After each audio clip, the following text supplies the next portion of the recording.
the lack of jurisdiction in relation to Part B is immediately triggered, because what my learned friend must do is firstly to undo the expulsion. That's what he seeks to do in paragraph in Part B. Once he has undone the expulsion, then we can talk. Right now, he is expelled. His client, or Mr. Khumalo, is expelled. That's the starting point. And in Part B, he seeks to undo that. Does this court have the jurisdiction to undo the expulsion of Mr. Khumalo? It doesn't, because that's not the case he's making here. He is not making the case that the expulsion of Mr. Khumalo was unlawful. The Sixth Court's declaration of that unlawfulness. What they seek to do is to ignore, for this court to ignore the consequences of a decision taken by the party, which is the expulsion decision. And given that the expulsion decision is not before you, you can accept that only because he said Mr. Khumalo is not a member of MK because he was expelled, right? For him to come home, he must undo that expulsion. Because if he undoes the expulsion, then Parliament will not take the decision that they took in terms of Section 47, 47.3 of the Constitution. Parliament, Secretary would not have taken, the consequences of that expulsion would not have been his removal from the parliamentary list. So suppose a situation arose where a letter was written to the first and or second respondents to say, please remove the applicant from this list. And before that decision was taken in any way, a letter came from the applicant to say, look, please don't act on this letter because I'm going to challenge my expulsion from the party. What would then be the legal position of the first and second respondent? Well, the legal position has to be based on what's before the decision makers. They can't take, firstly, there are no consequences for a letter saying, I am going to challenge. There's got to be a challenge. That's the point. For saying, I'm going to challenge. That's the challenge point. has to be there. And then you've got a legal problem when they challenge, when you have that challenge. And I suppose that challenge, there would be a request for interdictory relief regarding. Yes. So what Mr. Khumalo in this court seeks to do is to bring a matter involving the letter of expulsion. If you see this part B, he says he wants that letter of expulsion declared unconstitutional and unlawful and all that. That letter was not written in Cape Town. It was written, I'm not sure in London. That's the way it was written, if these facts are correct. If that is so, what he seeks to do is for this court to uplift a consequence of law. In other words, to say to the Secretary of Parliament that, or say something, we'll talk about this with the Secretary of Parliament for a moment, because there's no order directing the Secretary of Parliament to do anything. That's why they're probably not here, because there are no orders against them. See, in paragraph 1 of Part B, a declaration is sought against the third respondent. Yes. So in a way, it's got nothing to do with the first and second respondent. Yes. So and how I've reasoned around is to say, firstly, there is a letter of expulsion, which is dated the 25th of April, or the 26th of April, it appears as dated, and there is a communication of that expulsion on the 26th. You'll see that in a letter on page 70 of the papers. That's where expulsion from MK. That's from the Office of the Secretary General. and it's a comrade second running, that's who he doesn't come to. Now, what he seeks to do is to protect the right that he has not perfected in claiming. In other words, he says, I've been expelled. The consequence of expulsion, and Marlene Friend has had difficulties accepting that, is that if they're expelled from the party, Section 47.3 says a person loses membership of the National Assembly if that person ceases to be a member of the party that nominated that person as a member of the National Assembly. So that's by operation of law? That by operation of law. That's what it's about. So what you have here are facts that clearly against him. You've got a letter of expulsion from the party, which he says he wants to challenge in Part B, right? But that doesn't give him a right to take that to challenge that letter of expulsion doesn't give him right. It triggers other problems. One of which is agency. Why on the eve of the convening of the National Assembly are we here? When his expulsion was as far back as 25th of April, for which you would have reasonably anticipated that the expulsion from the party would affect his membership in the list. And the agency is not explained, and as this set out in the answering affidavit, it's clear that you would have known as far back as the 26th or 25th of April when it was expelled, that the consequences of that expulsion would have been his loss of membership in the National Assembly. To tell us now that he brings an application to challenge the legal consequences of his expulsion in a court in Cape Town when he has not in fact brought an application for his expulsion in the proper court is just wrong. So we would say that the relief sought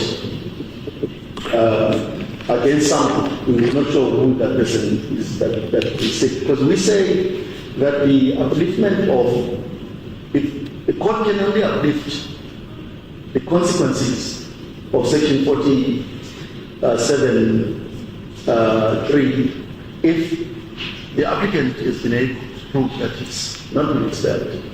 The applicant is here saying, I have been expelled. I am challenging that expulsion, but it's in the wrong court. Because this court is not jurisdiction to determine that question. And secondly, as against Parliament, there's nothing against Parliament that he could challenge. What the Secretary has simply done is character. Simply to convey to him the consequences of his expulsion from the party. Now that doesn't trigger any agency of the nature that Madam Friend suggests it triggers. The agency is triggered, or the starting point for any application to restore his membership of the National Assembly is if he had gone to the court after he had been expelled and challenged his expulsion. And here it's very interesting because even if you look at Part B, which is hopelessly unimpressive. I mean, he wants a direct order that the letter of expulsion are unconstitutional and lawful and all. Could that point not be made in a paragraph in the appropriate court? So you're saying that had the applicant approached a court to challenge his expulsion as a matter of urgency, in that application he could have asked for an order that pending the outcome of his challenge to his expulsion, yes, that the first and second respondent cannot remove him? Yes. He would have said, no, say first and second respondent cannot remove him. That the consequences of Section 47 do not apply. Are suspended. Whether they matter. But that appears to me to be the proper way to do it. The proper way to do this onion that is trying to unpeel. He has to firstly peel off the letter of expulsion. He has not done it. He cannot claim to seriously claim that this is matter for this court to determine. It's not asking this court to determine that question. Is very clear about that. First, because he understands that this court has no jurisdiction to do it. If there was a case in KZN in which the pending case of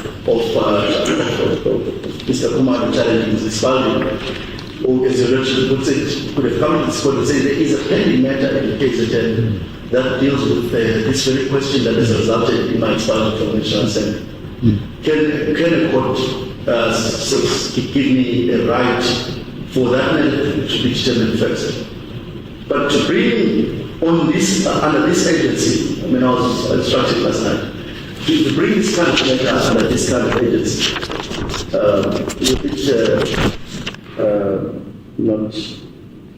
not the way to do it. But this case is bad for many reasons. So before we move on to that, Mr. Masuka, can I just ask you this?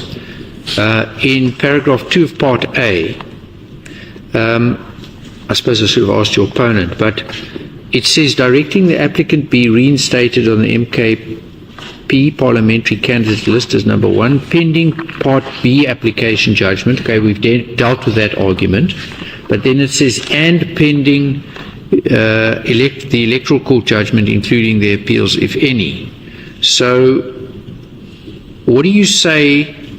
How is this application before me today in any way influenced by the judgment by the electoral court yesterday, taking into account that the relief that is sought in paragraph 2 has the words including the appeals, if any, and we've now been informed that an appeal is going to be launched? Well, the case of the electoral court case puts paid to Mr. Khumalo's claim to membership of MK. Essentially, what the court does is, I'll find it now on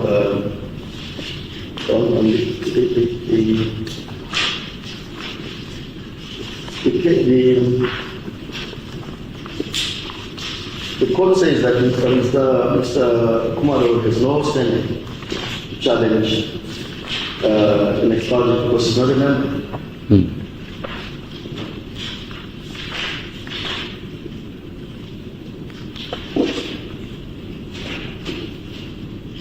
Right. So in a way, what the court does is it rejects Mr. Khumalo's statement. And does that go to the property right, which the applicant contends for in his founding page? It goes to the because you can only have a right if you are a member, but if your membership has been terminated and you haven't challenged it or in an appropriate courtroom, then of course you don't have a right to raise your hand and say, please give me some right. So I just want to emphasize, my Lord, perhaps to refer your Lordship to the paragraph 42 of the Electoral Court judgment, and they deals with agency and condonation. You'll see that it's very meticulous in how it explains the fact that Mr. Khumalo just didn't act as agently as he seeks this court to act in order to assert what he contends is right. And if the matter was not urgent, in April, when he was expelled, it's not urgent now. You can't wait from April and then come on the eve of the convening of the National Assembly saying the right he does not have. Because in order for him to show up in Parliament tomorrow, he must first prove that he's a member of the MK. Unless he hasn't done that, he can't claim membership. He cannot claim membership or claim to be a member who should be on the list of the MK. Then I just also want to refer to my vote counts versus the speaker to 2016 volume 1, SA 132. That's in paragraph 33. There, the court makes it very clear that our constitutional order places the key to elective office and executive power in the hands of political parties. Members of the National Assembly and provincial legislatures are not directly elected, nor is the President and the Deputy President. The same applies to provincial and national executives. Under the current electoral system, it is political parties and parties alone that determine which persons are allocated to legislative bodies and to the executive.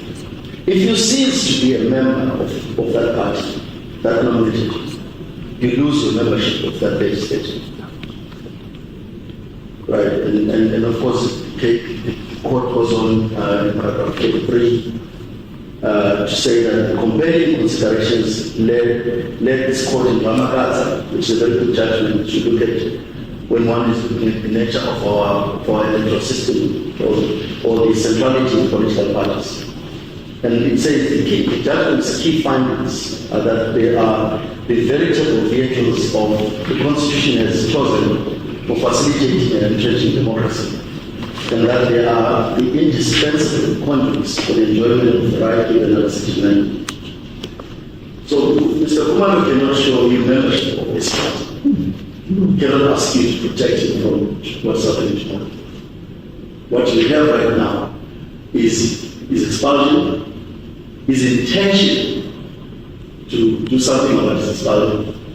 But if you look at his intention, it's in part B in this report. And the question is, does this court have jurisdiction to deal with part B?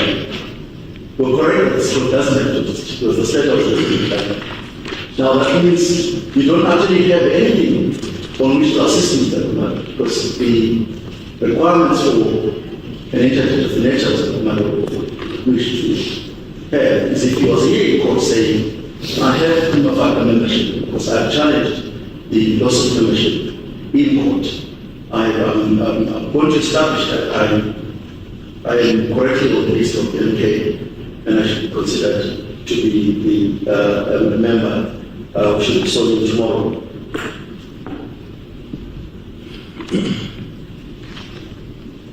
My Lord,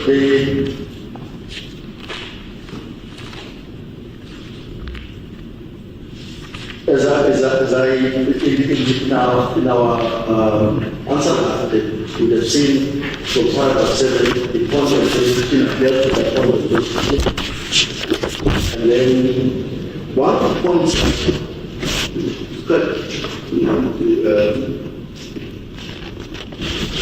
on this issue of jurisdiction is that it's clear that what Mr. Khumalo has to do is to have a basis on which Section 40, the operation of Section 47.3 should be suspended. Right, so but how does he do that?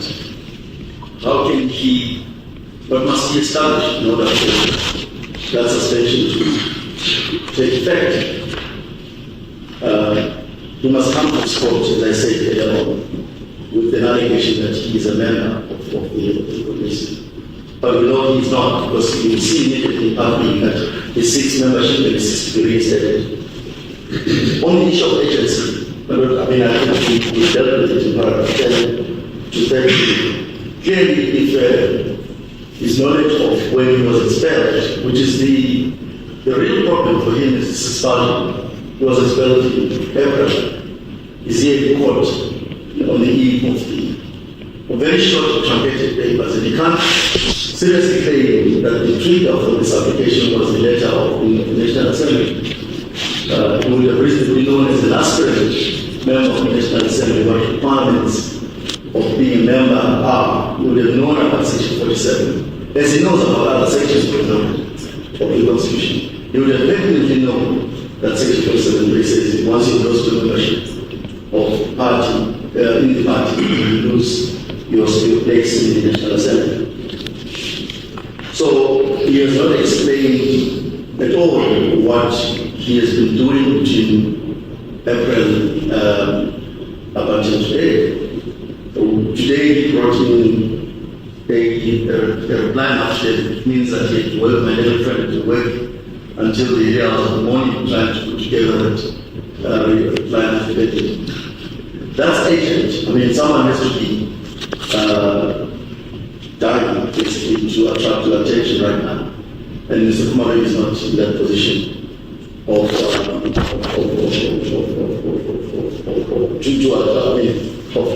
agency to require the court's attention. And then we deal with the confidential relief.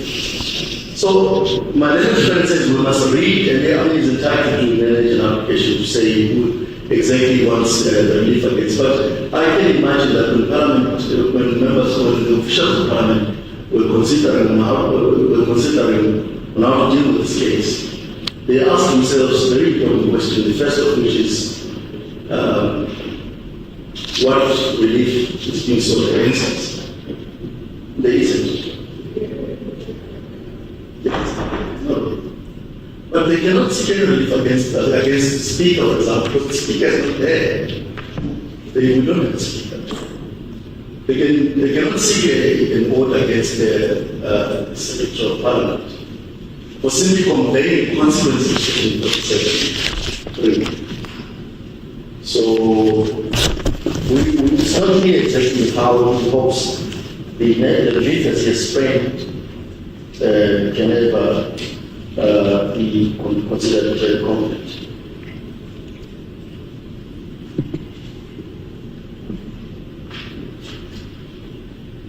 And then then one deals with the requirements of an agency. You have seen, my lord, that when he claims electoral harm, that's there's nothing irreparable about a member or a non-member, someone who's not a member of the political party, asking to be given a status he is not entitled to. So you can't claim to have any harm. There's no harm because there is no right that he is claiming because he's not a member of the party. But to the extent that he's able in the future to set aside the deceased's burial, nothing stops the same party that accepts his representations if it goes through the party or if it gets through a court or that court directing that he be reinstated as a member, nothing stops him from then writing to hopefully the speaker at that time to say, I'm now a member in good standing, or the party itself forwarding his name as a member who should be a member of the National Assembly. So he can't claim to suffer irreparable harm if he doesn't get it. So maybe tomorrow, in circumstances where he's not a member, because it's certainly tomorrow when he's not a member of the party, violates Section 47, which specifically says that once you lose the membership of the party, you lose the membership of the National Assembly. Balance of convenience. There's no, the sky will not fall for Mr. Khumalo if he's not sold tomorrow. There will not be a hurricane or there will not be anything particularly spectacular if Mr. Khumalo is not, except for obviously politics and the interest of politics, which your Lordship has no concern about. There is absolutely no basis on which you can say the balance of convenience favors putting a non-member of a political party to be a member of the National Assembly. That can't be a good way of seeing the balance of convenience. This, and listen carefully to my little friend try and argue the case I was involved in.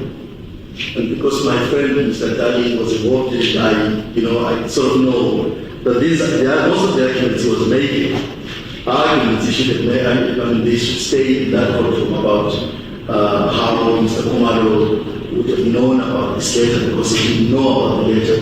But even that is not a good submission. If one considers that Mr. Khumalo himself has written to Mr. Zuma, if one looks at the communication Mr. Khumalo sent to Mr. Zuma, where he specifically said to Mr. Zuma, but it's clear.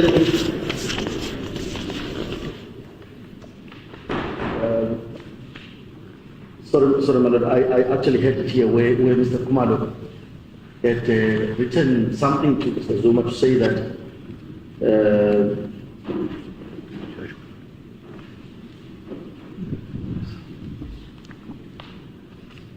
yes, it's actually the judgment, not in the affidavit, it's in the judgment. The judgment is on page 15 of that judgment, paragraph 52 and 53. Where Mr. Khumalo says removal of Mr. Zuma from the list of members of the parliament, I wish to write to you as the president of Mkondo Sizwe, which is to request the immediate removal of Mr. Zuma's name as the first of MK. Send this letter to the commission on 9 April, in which I stated that Mr. Zuma would be the face of the party. And then he provides a brief. Sorry, I'm probably not reading this correctly. Let's go to paragraph 52. It says, however, pointed out by Chancellor for the respondent, the Khumalo fails to take into account, to take his confidence regarding when and how he became aware of the interim decision. He attached a letter to his founding affidavit, marked JK8. He sent to Mr. Zuma on 5 May. So on 5 May, he sent a letter to Mr. Zuma, suspending him from MKP, pending disciplinary proceedings. On the same day, he addressed a letter to the commission attached to his founding affidavit, and then they quote the relevant portions. So this idea, even this looking of when exactly the tweet came in, it's clear that as far back as May or April, May, Mr. Khumalo already knew where he stood with the party. There is no basis on which he should be in this courtroom today seeking urgent relief of the gravity of the nature of relief he seeks is extreme, because it involves suspending the operation of the constitutional provision or provision in the Constitution. And for him to be able to do that, he needs more than just say, I want to do certain things, or I want to cut the declaratory order. So, when this case, my lord, especially after the judgment of the Electoral Court came in, this case should have been, it's a hopeless case, really a hopeless case. And in trying to save the applicant, Mr. Khumalo,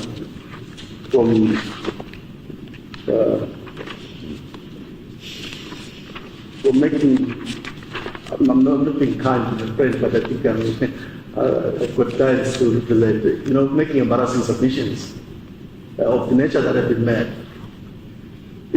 You'll see that in the answering affidavit, a request was made by reference to that case, the outcome of that case. You'll see it's MK4, it's not paginated on my thing, but it's a letter which was written by the attorney for the third and fourth press respondents' appearance, MK4, where they say, as you are no doubt aware, this morning the Electoral Court delivered what can only be described as a devastating and unprecedented adverse judgment dismissing the application lodged by your client, Jabulani Khumalo, against our client. Our client Mkondo Sizwe, former President Zuma. The court even departed from its custom of awarding costs and mulcted Mr. Khumalo with punitive costs on the back of the court's finding that he committed the criminal offense of perjury. And I accept that the commission of perjury justified the punitive cost order.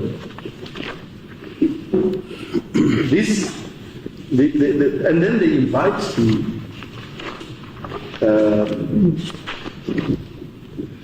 Mr. Khumalo to Withdraw the application. withdraw the application, claim their wasted cost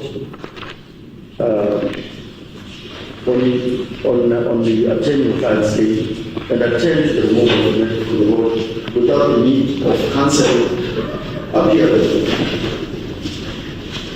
Of course, what he gets is a one-liner saying without the instructions to withdraw.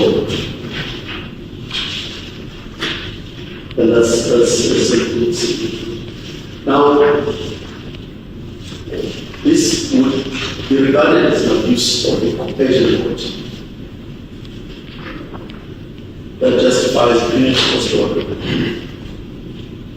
the measure that we ask for. The preliminary questions that were set out in the answer affidavit were cogent enough for serious caution to be adopted.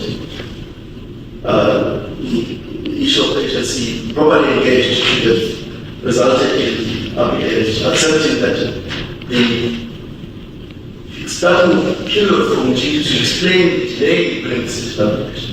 It's not as he says, it's the removal, it's the message it's from Parliament, but it's at the time that I got to know about his removal.